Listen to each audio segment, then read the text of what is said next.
अगर आपको high grade और परसिस्टेंट फीवर हो रहा हो, तो ये टाइफाइड के लक्षण हो सकते हैं। नमस्कार, मैं doctor Rajesh Raman, consultant physician और डायबिटोलॉजिस्ट न्यू दिल्ली से बोल रहा हूँ।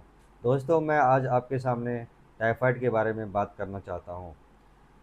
टाइफाइड क्या है और कैसे होता है? टाइफाइड एक इन्फेक्शियस डिजीज है जो साल्मोनेला टाइफी और साल्मोनेला पाराटाइफी नाम के कीटाणु से होता है। यह कंटामिनेटेड वाटर या कंटामिनेटेड फूड के जरिए फैलता है। अब टाइफाइड्स के क्या सिम्टम्स होते हैं? टाइफाइड्स के जो सिम्टम्स है, इसमें फीवर होती है जो राइजिंग टाइप ऑफ फीवर, जो स्टेप लेडर पैटर्न फीवर को बोलते हैं। इसमें डे बाय डे फीवर का जो ग्रेड्स है वो बढ़ता जाता है। यानी पहले और दूसरे दिन अगर 100 फीवर आ रही है, तो तीसरे चौथे दिन 102 आएगी। इसके बाद धीरे धीरे धीरे जो जो टाइम बीतेगा, इस फीवर का ग्रेड बढ़ता जाता है। इसको step ladder pattern of fever बोलते हैं, जो टाइफाइड का एक टिपिकल फीचर होता है। दोस्तों, फीवर के अलावा इसमें पेट में दर्द होना, उल्टी हो जाना, फटीग होना, मैलेज होना, वीकनेस होना, कॉन्स्टिपेशन होना और डायरिया होना, ये सब मुख्य सिम्टम्स होते हैं। दोस्तों, अब हम जानते हैं कि ये टाइफाइड कैसे ग्रो करता है, जो कीटाणु होता है वो क्यों ग्रो करता है और कैसे ग्रो करता है। टाइफाइड अगर हम कंटामिनेटेड वाटर या कंटामिनेटेड फूड लेते हैं, तो वो स्मॉल इंटेस्टाइन में जो टाइफाइड के कीटाणु होते हैं, साल्मोनेला टाइफी या पाराटाइफी, वो स्मॉल इंटेस्टाइन के पेयर्स पैचेज, जो पार्ट है स्मॉल इंटेस्टाइन का, वहाँ मल्टीप्लाई करता है। जो पेयर्स पैचेज एरिया है वहाँ और मेजेंट्रिक लिम्फ नोड है वहाँ ग्रो करता है। वहाँ ग्रो करने के बाद जब ये ब्लड के थ्रू रेटिकुलो इंडोथेलियल सिस्टम, जैसे लीवर हो गया, स्प्लीन हो गई और जो बोन मेरो है वहाँ ग्रो करता है, जहाँ से वो टॉक्सेमिया पैदा करके, टॉक्सिन्स जमा हो करके हमारे साल्मोनेला टाइफी जो बैक्टीरिया होती है वो टाइफाइड क्रिएट करता है, हाई ग्रेड फीवर पैदा करता है। दोस्तों, अब हम जानेंगे कि इसको क्या क्या कॉम्प्लिकेशन हो सकते हैं अगर हम टाइफाइड का ट्रीटमेंट ना करें। तो इसमें इंटेस्टाइन में परफोरेशन हो सकता है, जो आंतों में छेद हो सकती है। इसमें मायोकार्डाइटिस हो सकता है, जो मसल्स होती हैं हार्ट की, उसमें इन्फ्लामेशन हो सकता है, जिसको हम मायोकार्डाइटिस बोलते हैं।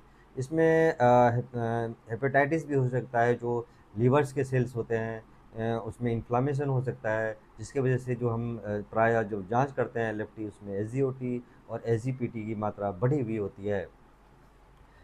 इसके अलावा जो गॉल ब्लैडर होती है लीवर के नीचे, उसमें इन्फेक्शन हो सकता है, जो कोलिसिस्टाइटिस बोलते हैं।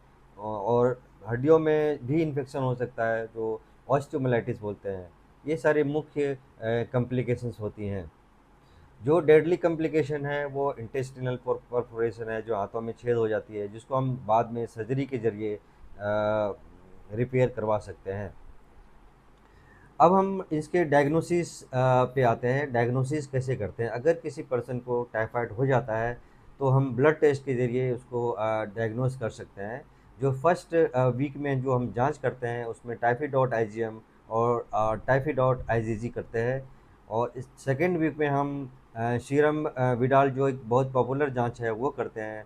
थर्ड वीक में हम ब्लड कल्चर करते हैं। और नेक्स्ट फोर्थ वीक में हम यूरिन कल्चर के ज़रिए उसको हम डायग्नोस कर सकते हैं। जो सपोर्टिव जांच है दोस्तों, उसमें लीवर फंक्शन टेस्ट हम कर सकते हैं, अल्ट्रासाउंड एब्डोमेन कर सकते हैं। अब हम जानते हैं कि इसका ट्रीटमेंट कैसे किया जाए।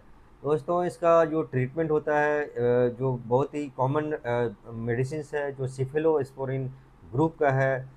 सेपोडोक्जिम 200 मिलीग्राम 2 बार देते हैं। सेफेक्जिम देते हैं 400 मिलीग्राम 2 बार। इसके अलावा अगर पेशेंट ओरल मेडिकेशन टॉलरेट नहीं कर पाता है, तो उस केस में हम आईवी इंजेक्टेबल, जो सिफेलोस्पिरिन ग्रुप का है, सेफ्ट्राइक्सोन या सेफोटेक्सिम, वो देते हैं। इसके अलावा हम फ्लूइड दे सकते हैं, आईवी फ्लूइड दे सकते हैं। या सिम्प्टोमेटिक ट्रीटमेंट या कंजर्वेटिव ट्रीटमेंट दे सकते हैं। अब इसको हम प्रिवेंट कैसे कर सकते हैं? दोस्तों, प्रिवेंशन के लिए जो स्ट्रेटेजी है उसमें हम सैनिटेशन, हैंड हाइजीन और साफ़ पानी और साफ़ खाने का उपयोग करें तो इसको बहुत हद तक प्रिवेंट कर सकते हैं टाइफाइड को। दूसरे, एक वैक्सीन आती है आज के तारीख में, जो दो तरीके का वैक्सीन होता है, एक ओरल वैक्सीनेशन होता है, दूसरा इंजेक्टेबल वैक्सीन होता है। थैंक यू, धन्यवाद।